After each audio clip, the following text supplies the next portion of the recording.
तू तुझा पक्ष तुझे जे मुख्यमंत्री घे. कमळ जर चित्र मिळत असलं तरी अजिबात घेऊ नका.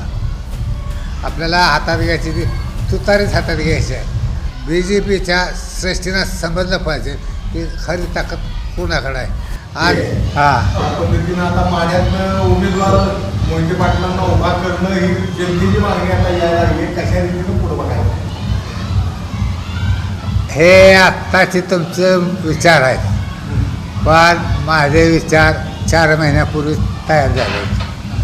4 महिन्यापूर्वीच मी आमच्या एका दुसऱ्या संस्थेच्या निवडणुकीवर जाहीर केलं नव्हतं की तुम्ही उभं राहा. तुम्ही नाही उभं राहिला तर मी उभा राहणार. आणि ते निश्चितपणे झालं. आमचे नेते रणजितदादा ह्यांचा ओढा माननीय उपमुख्यमंत्री फडणवीस साहेबांच्यावर फार जीव आहे. त्यांना सोडायचं त्यांच्या जीवावर येतं आहे. आणि इतक्या दिवस आम्ही थांबलो ते फक्त रणजितदादाशी थांबलो. आणि काल रात्री आम्ही रणजितदादाला सांगितलं की तुझा पक्ष तुझे जे मुख्यमंत्री घे आणि 8 तारखेपर्यंत तू आमच्या घरात यायचं नाही. घरात यायचं नाही म्हणजे राजकीयदृष्ट्या. आणि आम्ही सर्वांनी ठरवलं की पवारसाहेबांच्या बरोबर जायचं. त्याबरोबर आपण एक निश्चित आहे. आणि ह्या 8 दिवसामध्ये आम्ही मुद्दाम थांबलो होतो की आपल्याला जनमत काय आहे ते समजून घेतलं पाहिजे. नुसतं माळशेज तालुक्यावर काय निवडणूक लढवू शकत नाही.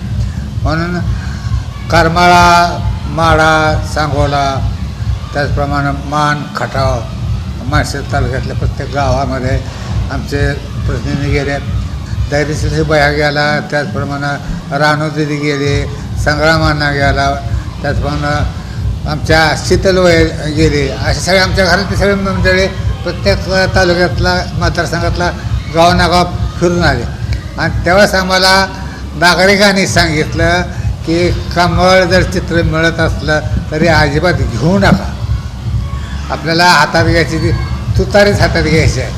आणि लोकांच्या रेटामुळं आणखीन सगळ्या लोकांनी आम्हाला आग्रह केला. आणि नंतर भया तयार झाला. नाहीतर तो पण भयासुद्धा तयार नव्हता. म्हणून मी तुम्हाला थांबा थांबा थांबा म्हणत होतो. तेवढ्यासाठी म्हणत होतो की थांबा. भया पण तयार नव्हता. भया म्हणत होता की आपल्याला फडणवीस साहेबांनी एवढी मदत केली, त्यांना अडचण जाणार नको, आपण करायला नको. कारण ह्या आपल्या ह्या प्रवेशामुळं निश्चितपणे सोलापूर, बारामती ह्या मतदारसंघावर परिणाम होणार आहे. सोलापूर मतदारसंघामध्ये 25% मतं ही दादांना मानणारे.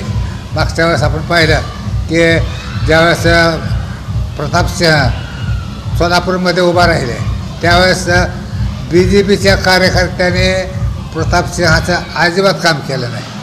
ते सगळं काम आमच्याच कार्यकर्त्यांनी केलं. आखडून माळशेज तालुक्यातला एकही कार्यकर्ता असा नव्हता की घरी बसला होता. तो प्रत्येकजण सोलापूरमध्ये गेला होता.